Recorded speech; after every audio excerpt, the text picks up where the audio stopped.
Así que le invito a abrir su Biblia en el Evangelio de Mateo, capítulo 15, versículos 29 al 39. Lea así la palabra de Dios en el nombre del Trino Dios, Dios Padre, Dios Hijo y Dios amado Espíritu Santo. Pasó Jesús de allí y vino junto al mar de Galilea.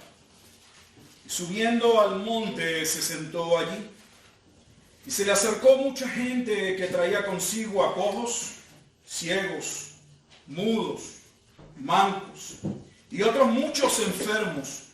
Lo pusieron a los pies de Jesús y los sanó.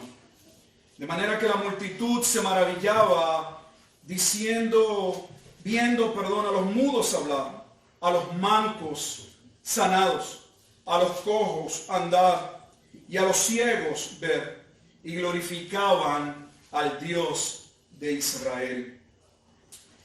Y Jesús, llamando a sus discípulos, dijo: tengo compasión de la gente, porque ya hace 3 días que están conmigo y no tienen qué comer, y enviarlos en ayunas no quiero, no sea que desmayen en el camino. Entonces sus discípulos le dijeron: ¿de dónde tenemos nosotros panes en el desierto para saciar a una multitud tan grande? Jesús les dijo: ¿cuántos panes tenéis? Y ellos dijeron: 7 y unos pocos pececillos. Y mandó a la multitud que se recostase en tierra. Y tomando los 7 panes y los peces, dio gracias, los partió y dio a sus discípulos y los discípulos a la multitud. Y comieron todos y se saciaron. Y recogieron lo que sobró de los pedazos, 7 canastas llenas. Y eran los que habían comido 4,000 hombres, sin contar las mujeres y los niños. Entonces, despedida la gente, entró en la barca y vino a la región de Magdala. Vamos a orar. Amado Dios y Padre eterno, te alabamos y te damos gracias una vez más. Te pedimos como siempre con toda humildad y mansedumbre que tengas a bien hablar a tu pueblo. Que permitas, oh Dios, que nuestro corazón sea aquel terreno que está presto a escuchar tu bendita palabra. Danos ojos para poder contemplar las maravillas de tu gracia. Danos oídos para escuchar tu voz, el llamado al arrepentimiento, o tal vez también el llamado a la fe, a la certeza, a la convicción, Padre Santo, que trae tu bendita palabra al corazón. Señor, mientras tu palabra es expuesta, te pedimos con humildad que tu Espíritu Santo haga la obra que ningún hombre puede hacer. Llevar esa palabra completamente al corazón, de manera tal que pueda ser aplicada en todas las áreas, Padre Santo, de nuestra vida. Si hay alguna persona, oh Dios, que en este día, en tu gracia, en tu plan, ha de ser confrontado, llamado a salvación, Jesús ha de ser presentado como el pan de vida, el único Salvador, el único mediador entre Dios y los hombres. Te damos gracias, Señor. Oramos siempre en Cristo Jesús, Señor nuestro, mientras nos encomendamos una vez más a tu palabra. Oramos en Cristo Jesús. Amén. Y amén. La porción que corresponde al día de hoy es una que es interpretada de 2 maneras básicas usualmente. La primera interpretación usualmente que solemos escuchar de ellas es una interpretación basada en que Jesús muestra el poder y la compasión hacia las multitudes necesitadas. Y es cierto en la narración que Jesús manifiesta el poder y que de hecho tiene compasión de la multitud, donde habían personas con todo tipo de enfermedades y situaciones. Pero el pasaje es mucho más importante y mucho más trascendente que esto. Pues la compasión y el poder ya habían sido claramente evidenciados en los capítulos 8 y 9. Luego de Jesús haber predicado el famoso Sermón del Monte y dejar a las multitudes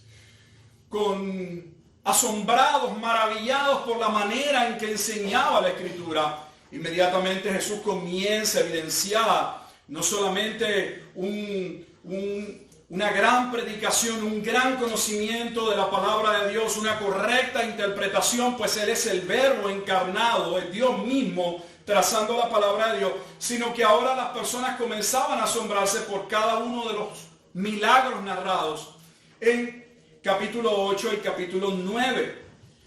Estos milagros, si recordarán, son los que posteriormente son utilizados para contestar la pregunta que va a hacer Juan el Bautista en el capítulo 11. ¿Eres tú aquel que habría de venir o debemos esperar a otro? ¿Y cuál es la contestación que satisface a Juan el Bautista? Se le dice acerca de los milagros, del poder que se evidenciaba claramente en el ministerio de Jesús. Así que no es nuevo en el Evangelio de Mateo el que se evidencie que Jesús tiene poder para llevar a cabo milagros, y tampoco es nuevo a la compasión, pues ya teníamos una multitud de 5,000, una multitud mucho más numerosa, sobre la cual Jesús también tuvo compasión. Así que debe haber algo más. Por otro lado, este pasaje también en nuestros días es utilizado para interpretarlo de una manera evangelística. En otras palabras, que la porción que corresponde al día de hoy muchas veces es visto como un medio para alcanzar al perdido, como una estrategia evangelística utilizada por Jesús para alcanzar a las multitudes.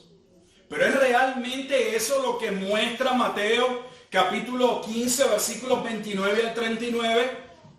Jesús está mostrándonos, o Mateo está narrando la estrategia de Jesús a modo de alcanzar multitudes. Es evidentemente dentro de la narración de Mateo y en una visión con los 4 evangelios, especialmente considerando aquel que queda afuera en una visión sinóptica, y me refiero al Evangelio de Juan.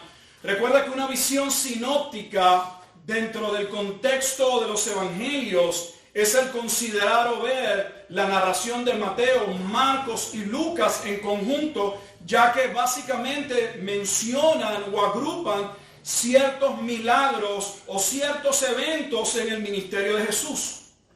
Sin embargo, es importante evaluar esta porción de la misma manera que lo hicimos cuando vimos la alimentación de los 5,000.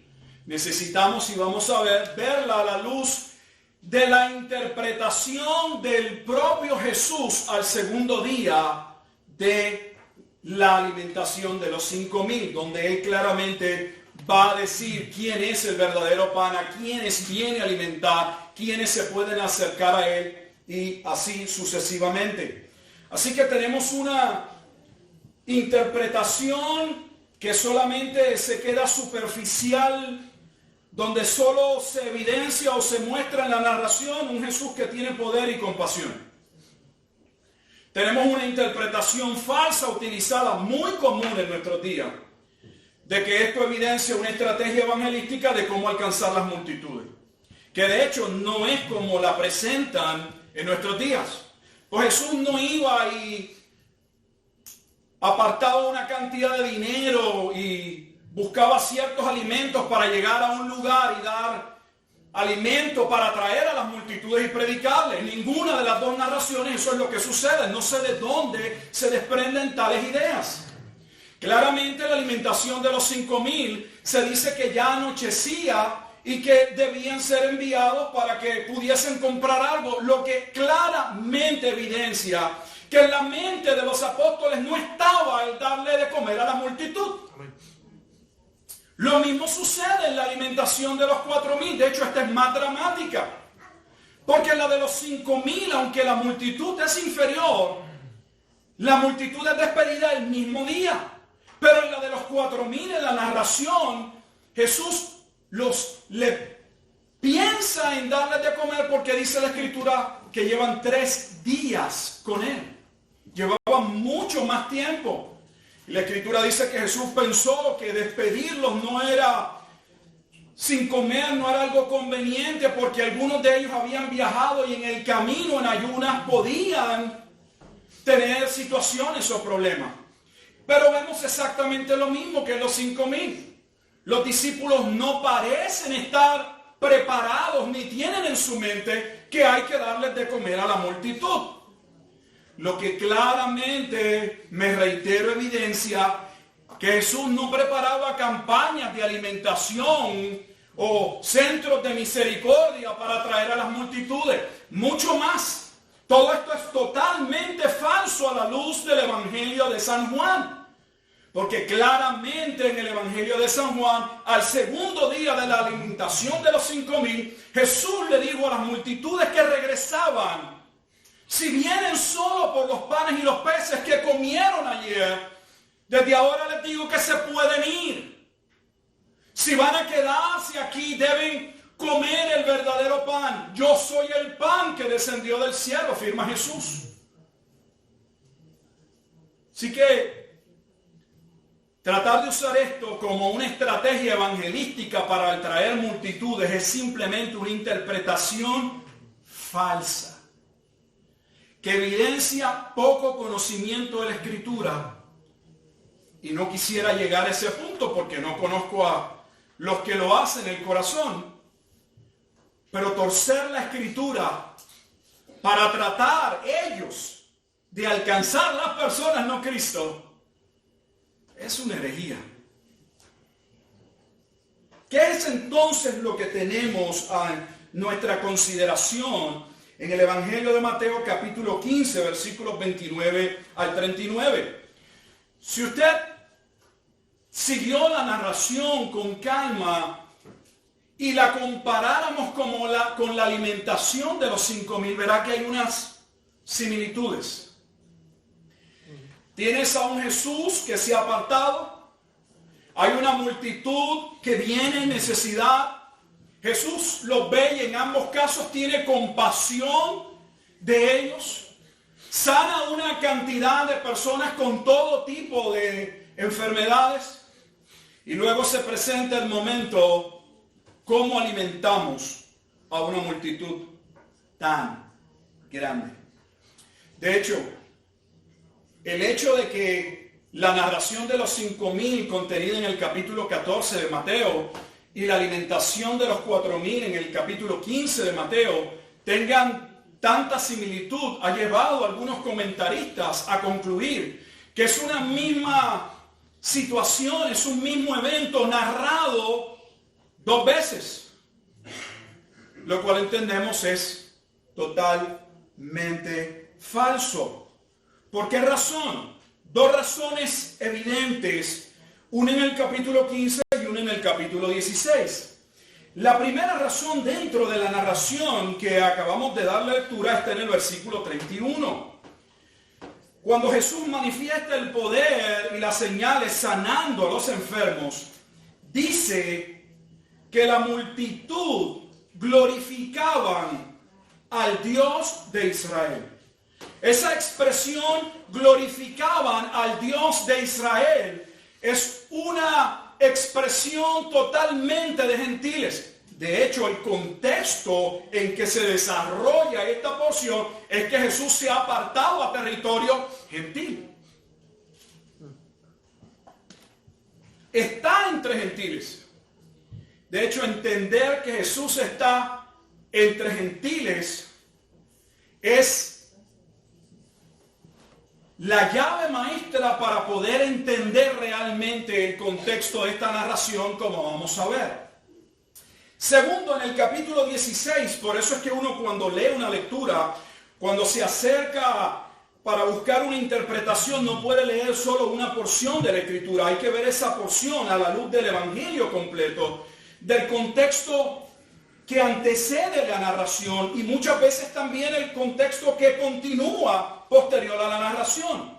En el capítulo 16, claramente Jesús dice lo siguiente en los versículos 8 al 10, lo cual deja sin lugar a dudas de que habían ocurrido dos eventos totalmente diferentes. Mire cómo lee Mateo capítulo 16, versículo 8. Y entendiéndolo Jesús les dijo: ¿por qué pensáis dentro de vosotros, hombres de poca fe, que no tenéis pan? ¿No entendéis aún, ni os acordáis de los 5 panes entre 5,000 hombres? Ese es el evento del capítulo 14. ¿Y cuántas cestas recogisteis? Versículo 10. Ni de los 7 panes entre 4,000. ¿Y cuántas canastas recogisteis? Con todo respeto, ¿cómo un comentarista puede llegar a la conclusión de que el relato de los 5,000 y el relato de los 4,000 es el mismo relato, solo que narrado de manera diferente? Eso simple y sencillamente es falso, no es correcto. Si esa afirmación fuera correcta, entonces tenemos un serio problema en el capítulo 16. Porque el propio hacedor del milagro, no alguien que narra lo acontecido, sea porque fuera un testigo evidente o porque le hayan contado lo sucedido, él se pudo haber equivocado. Pero aún en la escritura no cabe la equivocación. ¿Por qué razón? La escritura es totalmente inspirada por Dios. Jesús no se equivocó. Entonces estamos ante la consideración de dos relatos que debemos tenerlo en mente, que guardan mucha similitud, y que esa similitud nos debe llevar a pensar que esta narración, este momento en que Jesús muestra su poder y muestra evidencia de su compasión sobre los gentiles, implica por necesidad que Mateo está mostrándonos lo que posteriormente va a seguir revelándose dentro del Evangelio de Mateo. ¿Qué? Mateo capítulo 3, versículo 9, Juan el Bautista diría: Dios puede levantar hijos de Abraham aún de estas piedras. Después de la sanación del siervo del centurión, Mateo capítulo 8, versículo 11, Jesús anuncia que muchos vendrían de oriente y de occidente y se sentarían en la mesa como Abraham, Isaac y Jacob. Esos de oriente y occidente claramente son una referencia a los judíos. El problema estriba en que posteriormente en el capítulo 10, versículo 6 y versículo 23, Jesús limita la proclamación del Evangelio en aquella primera comisión a los apóstoles a territorio judío. Pero no debemos olvidar que en el capítulo 14, en la narración de ese capítulo hacia el 15, y específicamente la narración que antecede a los milagros y que da paso a la alimentación, está el momento de aquella mujer cananea que hace una afirmación que asombra a Jesús en el versículo 27. Le dice a Jesús: es cierto que los hijos deben comer de la mesa del amo, del dueño. Pero le dijo: pero los perrillos también pueden comer de las migajas que caen. De hecho, realmente la mujer muestra lo que ya Jesús había dicho en el capítulo 8, versículo 11, que Jesús daría a comer no solamente a los judíos, sino que él también sería propicio a aquellos considerados perrillos o no hijos dentro del contexto de lo que los judíos entendían sería ser parte del pueblo de Dios. ¿Por qué se da de esta manera? Lo hemos ido explicando, pero creo que hay un pasaje que evidencia con toda claridad por qué el evangelio parece reducirse o concentrarse, o Jesús lo limita al territorio judío. Eso no implicando bajo ninguna circunstancia que no iría a los gentiles, como estamos viendo en la narración. Jesús no estuvo un día, estuvo 3 días. Y aunque la narración no nos dice qué Jesús estuvo haciendo en esos días, no pensamos que solamente fue sanando cojos o dando vista a los ciegos. La Biblia no dice que enseñó, pero podemos pensar, y hay espacio para pensar que tuvo que haberles enseñado, haberles hablado acerca también del evangelio en esos 3 días.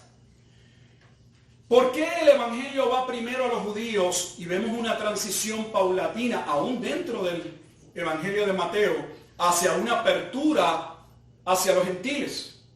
Como lo tenemos en la parábola de la fiesta de las bodas en Mateo capítulo 22, donde la escritura dice que Jesús manda a llamar a aquellos que fueron invitados primeramente a las bodas, pero rechazando ellos y poniendo ellos excusas diversas. Jesús, enojado, manda pasar juicio sobre aquellos y dice: vayan, salgan y traigan a los gentiles, anuncien a los gentiles el reino. Este es el evangelio en Mateo capítulo 28, que finaliza con una gran comisión que no se limita a los judíos. Una gran comisión de predicar este evangelio al mundo. ¿Por qué? Vaya conmigo a Romanos 15. Es un pasaje que claramente contesta la carta a los romanos en el capítulo 15, versículos 8 al 12.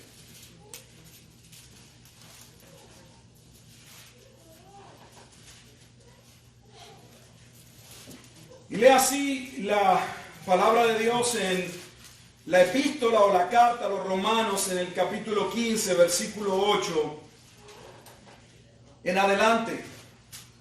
Pues os digo que Cristo Jesús vino a ser siervo de la circuncisión para mostrar la verdad de Dios, para confirmar las promesas hechas a los padres. Y luego dice: y para que los gentiles glorifiquen a Dios por su misericordia, como está escrito: por tanto yo te confesaré entre los gentiles y cantaré a tu nombre. Y otra vez dice: alegraos, gentiles, con su pueblo. Y otra vez: alabad al Señor todos los gentiles y magnificadle todos los pueblos. Y otra vez dice Isaías: estará la raíz de Isaí, y el que se levantará a regir a los gentiles esperarán en él.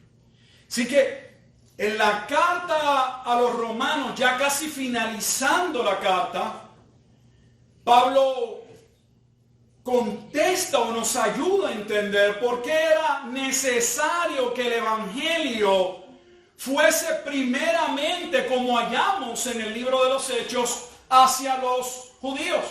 Porque Pablo, aun cuando fue llamado, consagrado al ministerio de la proclamación de la palabra entre los gentiles, Pablo iba a las ciudades, pero el primer lugar que visitaba era una sinagoga judía. Posteriormente, que predicaba y comenzaba el tumulto, comenzaba la hostilidad hacia el mensaje del evangelio de parte de la comunidad judía. Entonces Pablo comenzaba a predicar ese evangelio a los gentiles. La contestación está en Romanos capítulo 15, versículos 8 al 12. Porque principalmente era necesario que se evidenciase el cumplimiento de las profecías del Antiguo Testamento. ¿Y no es eso lo que hace el Evangelio de Mateo? Hace la transición del Antiguo Testamento hacia el Nuevo Testamento. Hay 400 años de silencio. Termina en Malaquías. Hay unas promesas no concluidas. Hay un Mesías príncipe que ha de aparecer. ¿Y cómo inicia el Evangelio de Mateo?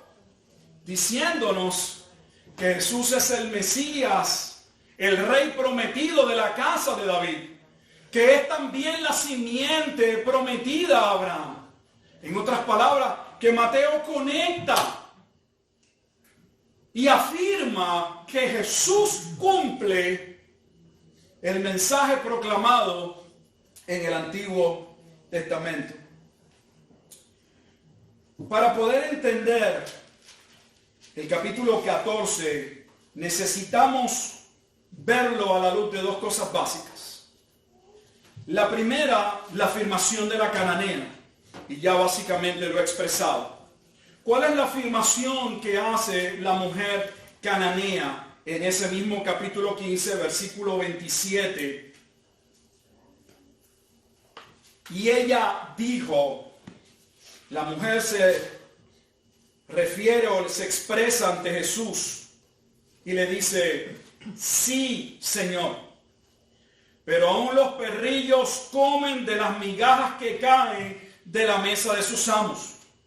Mostramos el domingo pasado que aunque esta mujer cananea, o como la menciona Marcos, sirofenicia, hace esta afirmación, no obstante, los gentiles que serían llamados no serían plato de segunda mesa ni comerían migajas.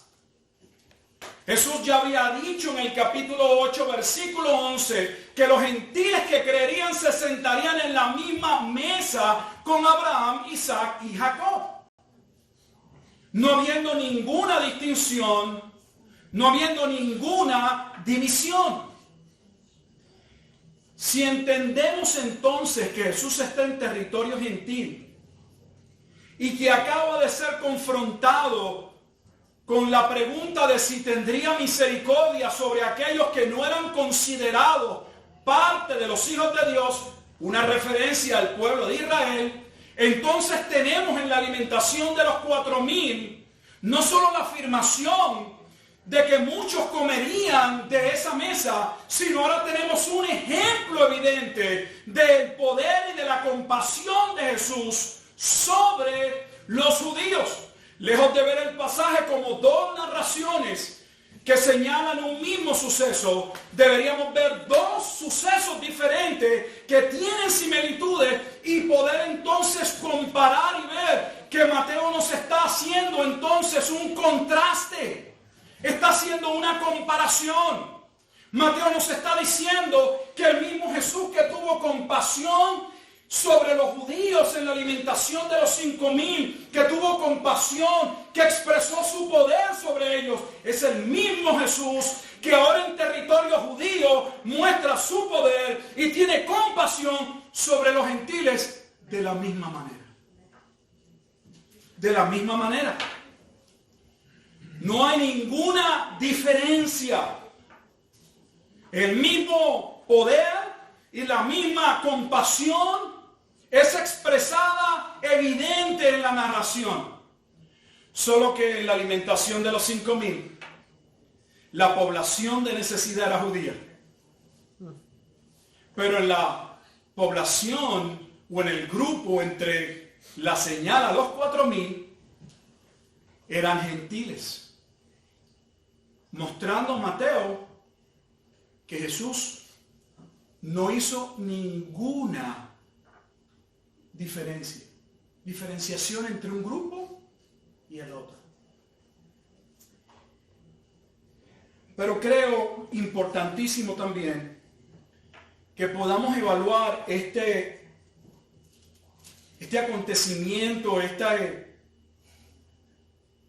milagro de los 4,000 a la luz de lo que enseña Jesús en Juan capítulo 6. Vaya conmigo a Juan capítulo 6. Porque es importante verlo también a la luz de la enseñanza en Juan capítulo 6. Porque usted podría estar ahí escuchando y preguntarse, bueno, pastor, usted está en Mateo 15, ¿por qué vamos a ir a Juan capítulo 6? Porque en el capítulo 6 de Juan se haya narrado algo que no aparece ni en Mateo, ni en Marcos, ni en Lucas. Y es una enseñanza particular y muy importante sobre el significado de lo que había ocurrido en la alimentación de los 5,000.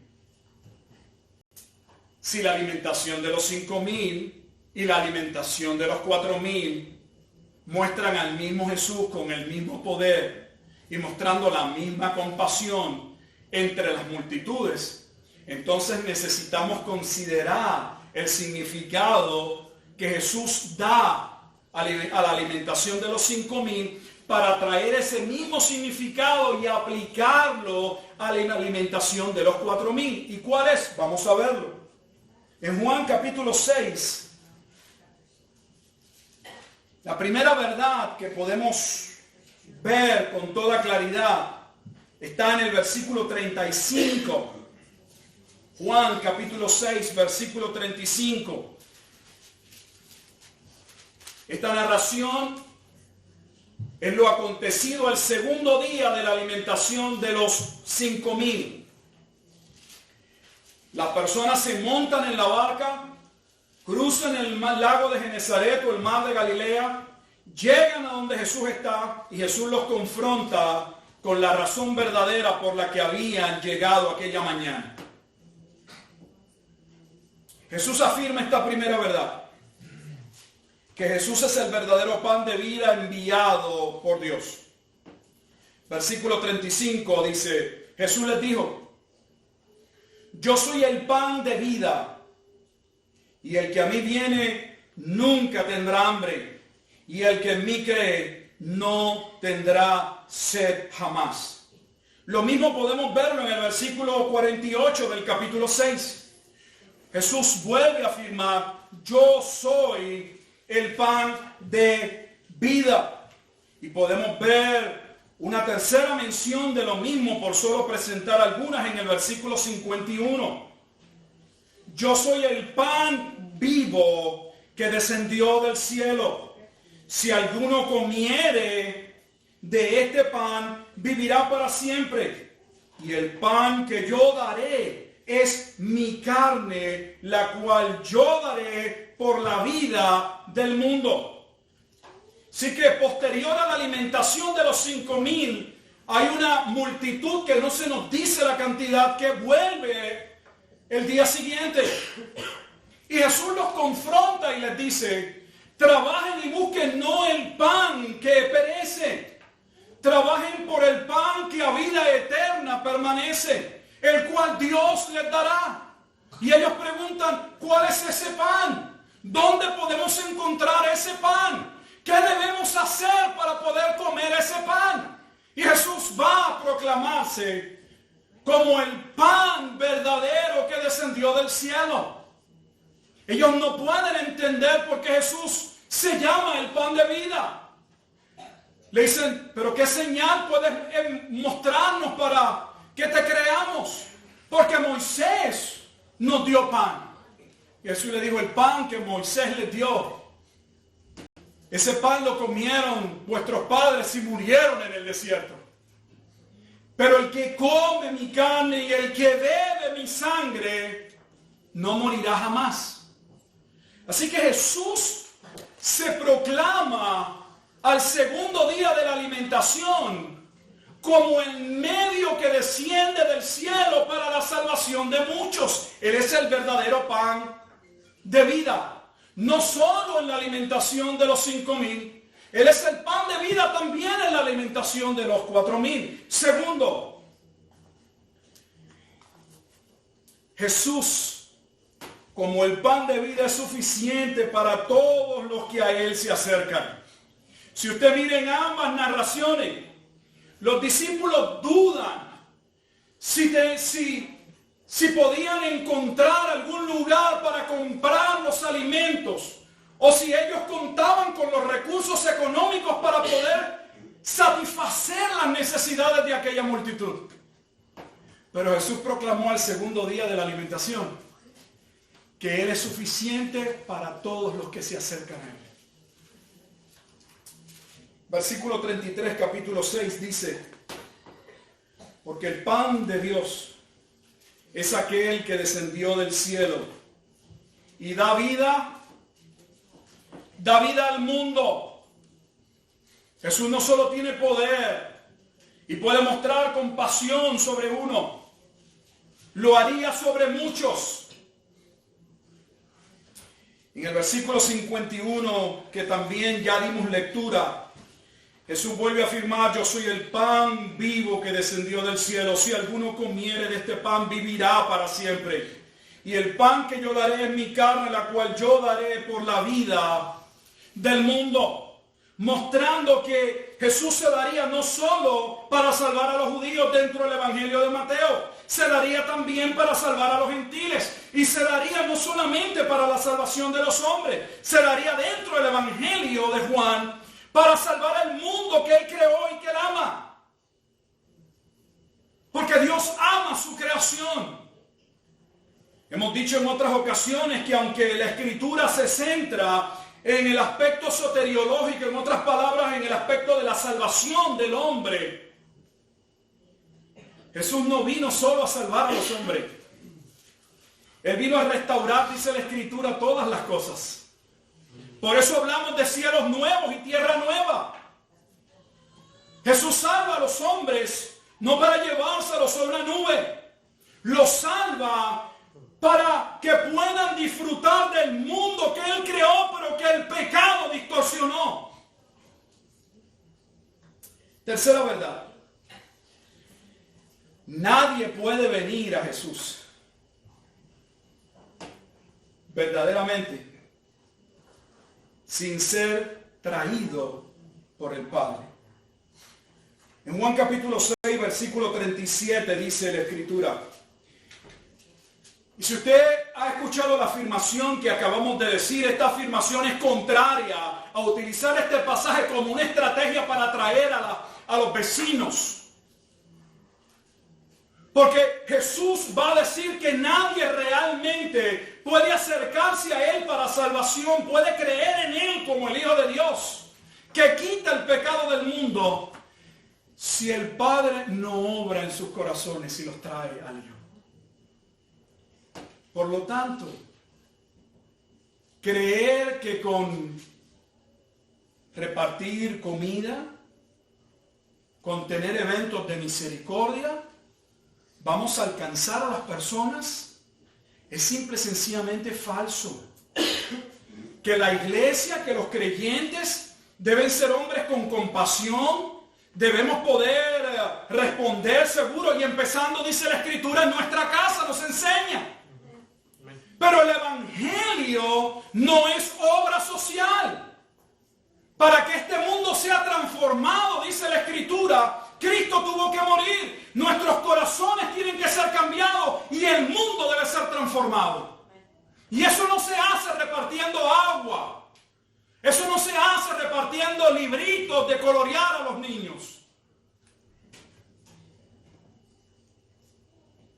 El versículo 37, Jesús afirmó lo siguiente: todo lo que el Padre me da vendrá a mí. Todo lo que el Padre me da vendrá a mí. Y al que a mí viene, no le echo fuera. Hay dos verdades centradas en ese versículo. La primera verdad es que únicamente puede haber salvación real cuando Dios obra o interviene en la vida de una persona. Debemos considerar o tomar en el contexto de Juan capítulo 6 el segundo día. Las multitudes han regresado. Humanamente parece que tienen interés. Pero Jesús les dice: ustedes no vienen por la razón correcta. Si Jesús claramente confronta a las multitudes con que no es correcto, no es moral, no es ético venir a Él solo para buscar lo perecedero, como hay ministerios y pastores que usan como carnada cosas humanas y materiales para lograr lo que Dios solo puede hacer.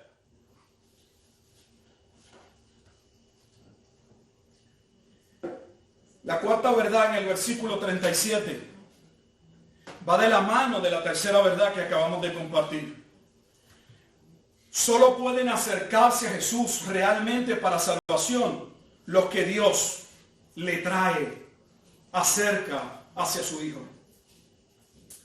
La cuarta verdad es maravillosa y de ahí, en esta todos están de acuerdo. Lo que olvidan es que esta cuarta verdad que señalaremos está ligada, atada, va de la mano, en conjunto con lo que acabamos de proclamar. Jesús afirma: y aquel que a mí viene, no le echo fuera.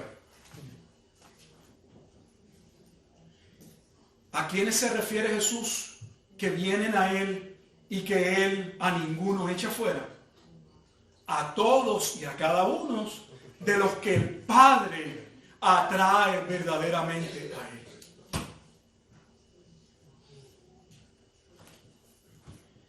Yo no sé, hermanos, con toda honestidad, yo no sé si hay una miopía espiritual, si hay una ceguera tan increíble en la iglesia del Señor y tristemente en algunos púlpitos que no pueden ver verdades que están claramente expresadas.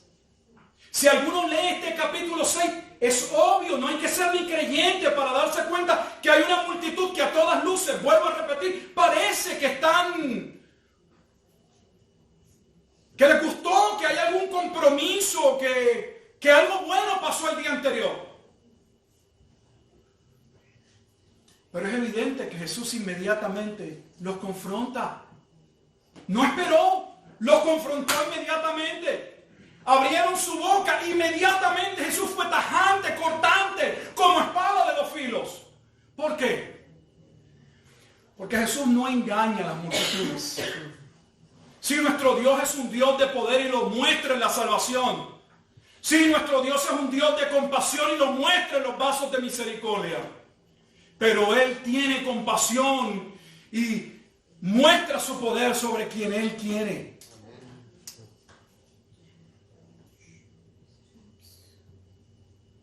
La quinta verdad que emana de ese capítulo 6 que debemos poder aplicar en la alimentación de los 4,000 es que todos los que comen el pan de vida, en otras palabras a Cristo, hallan vida eterna.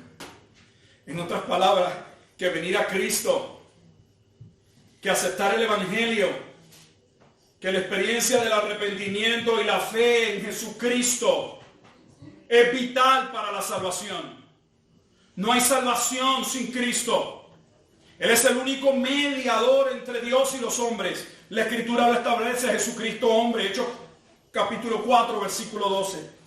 Juan capítulo 6, versículo 40, Jesús dijo: y esta es la voluntad del que me ha enviado. Jesús se ha proclamado que Él ha sido enviado como el pan de vida.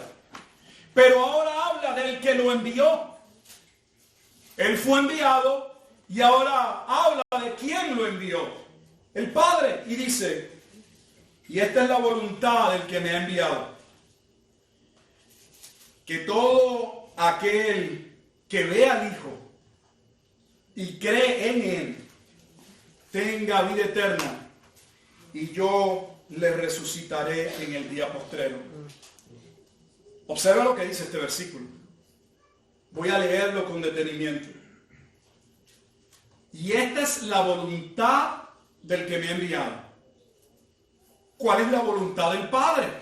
Jesús explica que todo, no algunos, no unos pocos, no todos menos unos, que todos, todo aquel que ve al Hijo y cree en Él, tenga vida eterna, y yo le resucitaré en el día postrero. Hay un problema para aquellos que no creen en la expiación particular, expiación limitada, no creen en la predestinación o no creen en la elección. Porque este versículo claramente afirma que si todo el mundo le fue entregado para salvación al Hijo, en el día postrero deberían ser salvos todos los hombres.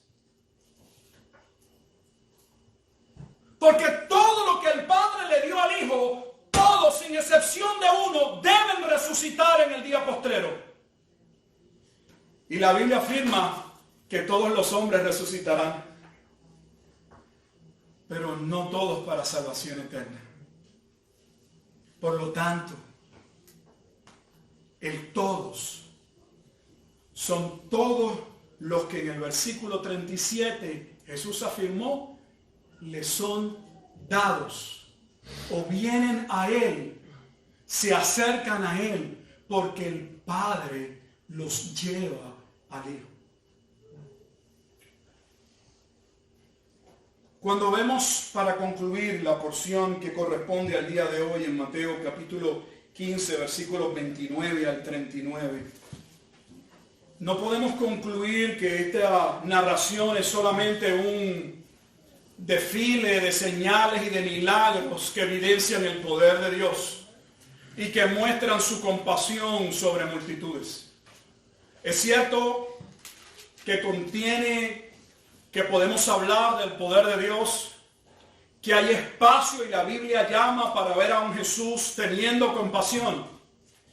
Pero sobre quienes tiene compasión es Mateo, es lo importante. Está teniendo ese poder y esa compasión entre los gentiles, mostrando que el mensaje nuevamente no se limitaría, o el evangelio o la obra redentora de Cristo no se limitaría a salvar a aquellos que estaban en territorio judío, sino que Jesús había dicho: id primeramente, primeramente significa que habría otro grupo. Es lo que encontramos en Mateo 16. Id primeramente. Primeramente irían a los judíos. Si hay un primeramente es porque al menos hay un segundo. A quienes posteriormente el evangelio sería predicado. A quienes el evangelio atraería. Lo leímos en Romanos capítulo 15, versículos 8 al 12. Muchos gentiles serían llamados a salvación. De manera que lo que Jesús dijo en Mateo capítulo 8, versículo 11, que vendrían muchos de oriente y de occidente y se sentarían en la mesa con Abraham, tenemos aquí en la alimentación de los 4,000 un ejemplo de cómo el evangelio, como poder de Dios para salvación y como muestra de la compasión o la misericordia de Dios, alcanzaría a muchos gentiles. De manera que podemos concluir que la narración de Mateo 15, 29 al 39 muestra que Jesús tuvo misericordia de los gentiles de la misma manera o en la misma forma que la tuvo con los judíos. Segundo, testifica, anuncia, confirma que muchos gentiles recibirían el evangelio. Lo que en la historia de la iglesia tenemos un apóstol llamado, apartado exclusivamente para los gentiles. Y luego tenemos un concilio de Jerusalén en el capítulo 15, que no solamente cree que Dios va a salvar a los gentiles por el testimonio de Pedro, luego por el testimonio de Bernabé y Pablo y posteriormente por el de Jacobo, sino que ese mismo concilio separó hombres para que fuesen con Bernabé y Pablo a ministrarle, a enviarle las cartas a los gentiles sobre el acuerdo llevado a cabo en el concilio de Jerusalén, de que nadie debía impedir que el evangelio alcanzase a los gentiles. Por último, muestra entonces que al final todos los redimidos se sentarán en la misma mesa con Abraham.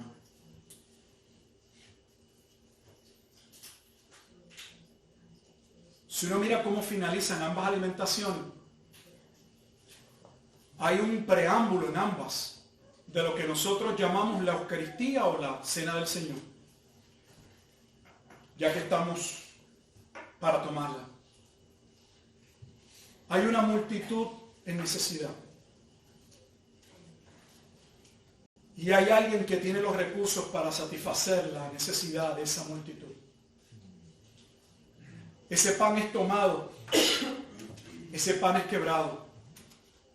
Ese pan es ofrecido a Dios y se da gracias. Y posteriormente, ese pan que es Cristo es dado a los apóstoles. Se les da el mensaje para predicarlo a las multitudes que han de recibir la satisfacción completa de comer y de beber a Cristo, que no es otra cosa que participar de la salvación. No estamos diciendo que la alimentación de los 5,000 y que en la alimentación de los 4,000 todos los que participaron fueron salvos. Eso no es lo que estamos diciendo. Estamos estableciendo que la forma y la manera en que se lleva a cabo el milagro, cómo se satisface la necesidad de ese pueblo, cómo se ofrece ese pan a Dios, cómo se parte, se entrega a Dios para que Dios lo haga propicio a la necesidad de aquellos que están allí. Es precisamente lo que Cristo vino a hacer. Él es el pan que descendió del cielo para salvar a todos aquellos que el Padre le daría y que se acercarían a Él. Todos los que se acercan a Él son satisfechos y ninguno de los que a Él se acerca verdaderamente es echado fuera. Todos los que comen a Cristo, creen en Cristo, tendrán vida eterna. Y ninguno de ellos, Jesús afirmó, perecerá jamás, sino que en el día postrero, mostrando en la escatología o aquel final de los tiempos de la consumación del reino, dice que serían resucitados para participar nuevamente, como Jesús anunció en la Santa Cena con sus discípulos. Les digo que un día Él volvería a sentarse en la mesa a compartir el significado de aquel pan con los que son salvos. Jesús es ese pan, es el único pan por el cual podemos ser salvos. Él es el único medio que Dios ha ofrecido, que descendió del cielo para la salvación de los hombres, porque en ningún otro hay salvación, porque no hay otro nombre bajo el cielo dado a los hombres en el cual podamos ser salvos. Padre, te doy gracias en esta tarde por el privilegio de poder hablar tu santa y bendita palabra. Te doy gracias por poder dirigirme a tu pueblo con humildad. Palabra que no solamente entra como espada de dos filos hacia ellos, sino también en nuestras vidas. Somos confrontados. Tu palabra nos sacude. Tu palabra nos lleva a reflexionar, a evaluar nuestros pensamientos, a corregir, Padre Santo, nuestras ideas cerradas, a centrarnos en la verdad del Evangelio, que tiene como centro, que tiene como profecía, Padre Santo, central, final y completa en la persona de Jesús. Ahora, oh Dios, te pedimos que nos permitas con humildad también participar de la representación de tu obra salvífica en la Eucaristía, en la Santa Cena. Que tu pueblo pueda comerla con acción de gracia, que podamos evaluar nuestras vidas y reflexionar. Si hay algún pecado, podamos confesarlo, sabiendo que tu palabra dice que si alguno ha pecado, abogado tenemos para con el Padre, Jesucristo el justo. Que si alguno confiesa sus pecados, tú eres fiel y justo para perdonarnos y limpiarnos de toda maldad. Señor, nos acercamos a una mesa siendo indignos, pero con el gozo, la satisfacción y la certeza de que hemos sido invitados directamente por tu gracia. De que no merecíamos sentarnos a la mesa, pero tú nos has hecho más que vencedores. Por tal razón, permítenos participar de ella con gozo y alegría. Bendice a tu pueblo, Padre Santo. Alcanza aquellos que en tu gracia están perdidos, pero serían llamados según tu soberano plan a salvación. Te damos gracias, Dios, en todo, pues y por todo. En Cristo Jesús. Amén.